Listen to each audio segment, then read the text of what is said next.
Namasté tout le monde, j'espère que vous allez bien de ce bon petit matin. Alors bon petit matin, il est un peu plus tard que ce que je voulais parce que le tournage de hier soir il a été un petit peu compliqué, le montage plutôt. Et voilà, ça s'est terminé un petit peu tard, donc j'ai dormi un peu plus longtemps. Mais on a une sacrée destination encore aujourd'hui. Nous allons au temple, c'est un stupa, bonjour, de Swayambhunath. Voilà, je me trompe pas. Alors Swayambhunath, c'est un stupa comme on a vu hier, mais c'est l'un des plus sacrés au Népal. Je pense que je vais passer par un petit pont. Tiens, ouais, on va passer par un petit pont. Et c'est aussi appelé le temple aux singes. Et littéralement, Swayambhunath, ça veut dire celui qui naît de lui-même.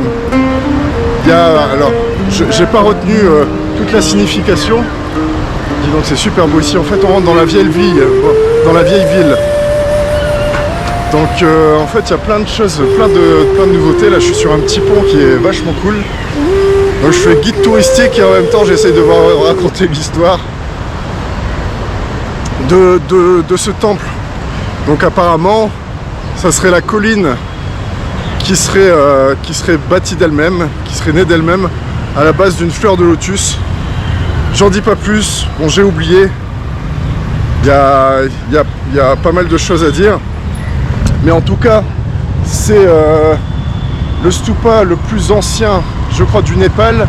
Il y a eu des écrits qui ont été trouvés à partir de 436 après Jésus-Christ.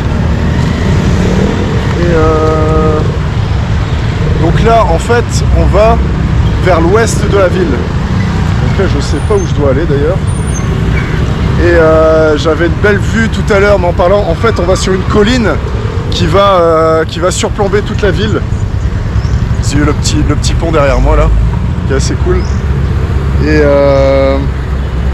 donc voilà, on va sur une colline qui surplombe toute la ville. Et on va aller visiter ça. Et on va voir aussi encore plus de tout ça. C'est une attraction, mais j'ai l'impression qu'il y a des animaux à chacun des temples. Et là, c'est les singes. Donc voilà, bon, je vous souhaite une bonne visite. Petite introduction un peu longue. Mais voilà, j'espère que voilà, ce périple va vous plaire. On est parti pour le temple de Swayambhunath.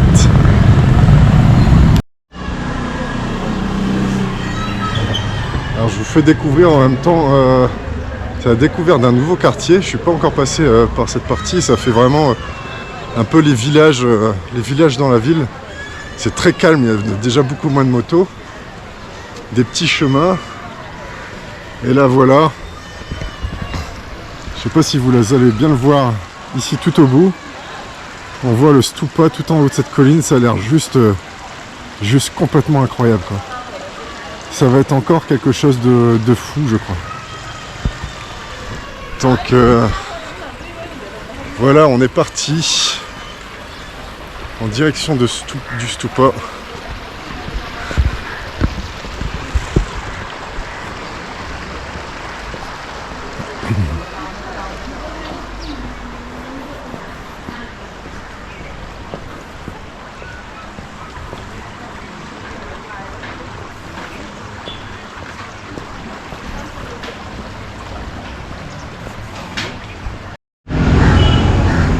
Là on est à un carrefour intéressant. Donc ici on voit le stupa où on va. Ici je regardais, je m'arrêtais parce qu'on a une super belle vue. Ah sorry sir. Et regardez ce que je trouve ici. Si ça vous rappelle quelque chose, ça, c'est Invaders, je crois que c'est ça. Je crois qu'il est français, qui fait des mosaïques partout dans le monde. C'est fou ça.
Momo.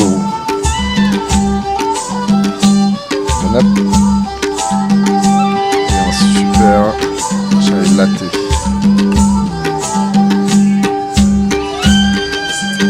Je vous retrouve ici tranquillou avec un petit chai latte.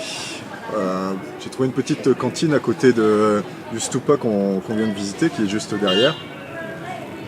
Je vous invite avec moi. Hein. Et donc voilà, jolie vue sur Katmandou. Bon, on se rend bien compte de la pollution aussi d'ici. C'est assez impressionnant. Mais très jolie ville quand même. Je voulais juste parler d'une petite chose. C'est à propos de mes vidéos. J'essaie en fait je me suis rendu compte de ça, de capter l'authenticité du site. Donc en fait, je fais beaucoup de plans rapprochés des bâtiments, peut-être de moines ou de personnes en habit traditionnel, mais il n'en est pas moins que c'est hyper touristique. C'est-à-dire que les alentours, la d'Oustupa, juste vraiment à côté, c'est que des boutiques à souvenirs, quoi. Et donc moi je viens un peu loin pour essayer de trouver un petit peu d'authenticité. Donc dans mes images, j'essaie de garder cette authenticité, mais bon, si je dois ouvrir un petit peu le cadre de ma caméra, c'en est tout autre et c'est un peu perturbant de voir des sites qui sont aussi qui ont 2500 ans là et qui sont pollués entre guillemets. Alors les artisans doivent vivre, c'est une très bonne chose. Mais aussi près des temples qui viennent, je trouve, autant dénaturés. Voilà, je me pose, enfin, ça me fait poser quelques questions, quoi. Après, je pense pas que ça dérange les moines ou autre chose. Bon, à part ça, programme de cet après-midi. J'ai pas vraiment de programme. Je crois que je vais me perdre. J'ai peut-être une petite destination, ça serait le plus vieux marché de Katmandou. Et les marchés, j'adore ça. Bien sûr, c'est hyper vivant, très coloré, beaucoup d'odeurs, il y a plein de produits qu'on connaît pas. Tiens, un singe qui est juste là, hello. Et donc je pense qu'on va aller découvrir ça. Et il faudrait peut-être que je me trouve aussi une location de scooter, parce que dans 2 jours, je suis parti de Katmandou pour le début vraiment du road trip. Donc ça, j'ai presque hâte, ça commence à me titiller de sortir de la grande ville et puis aller voir un petit peu les campagnes, avoir un autre horizon. Donc voilà, on va voir tout ça. À tutti!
Voilà, on est ici pas loin de l'Aston Market.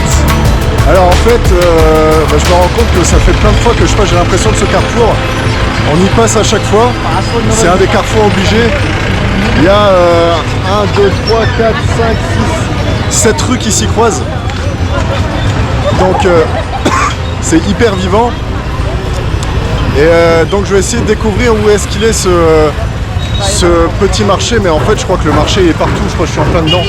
Mais peut-être qu'il y a quelque chose de couvert. Donc voilà, on est parti. Et voilà, pour finir cette belle journée, je vous laisse sur ce beau plat indien. Et avec quelques photos. À demain. Ciao ciao.